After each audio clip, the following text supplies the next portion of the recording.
Lawmakers busy finding ways to improve our children's education. Governor Brewer says it needs to be their top priority. She made that a point during her State of the State address. ABC 15's Sarah Goldenberg live at the state capitol right now. And Sarah, give us an idea what kind of plans are underway here. Well, Steve, the session just kicked off and there are a lot of ideas out there. Some lawmakers want to see more funding for education, but others say they can find another way to fund this using the money that is already there more wisely. When Arizona works together, we work best. Those words State Senator Anna Tovar kicked off the Latino caucus, summing up her hopes for the year ahead. And all eyes are on funding children's education. You know, we've moved the needle last year, but again, it's going to take a serious investment moving forward.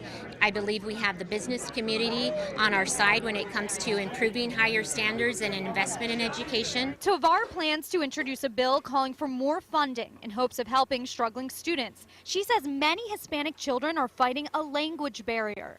We want to make sure that they have the right tools and resources to be successful students, and we believe we can. We got to set that bar high for them, but again, we have to offer the resources to make them successful. Some of her friends across the aisle think education can be improved in other ways. We need to step back before we just start throwing more money and look at where some of the savings could be made, or the better use of funds that are now restricted that they can't use, and see what we can do with that. Senator Chester Crandall on the Education Committee wants school districts to have more say when it comes to how money is spent. I think if we free those kind of things up and allow the school boards, what I think their mission is to manage those monies and to use those monies most wisely, that we could make the money go a lot further than what we really do.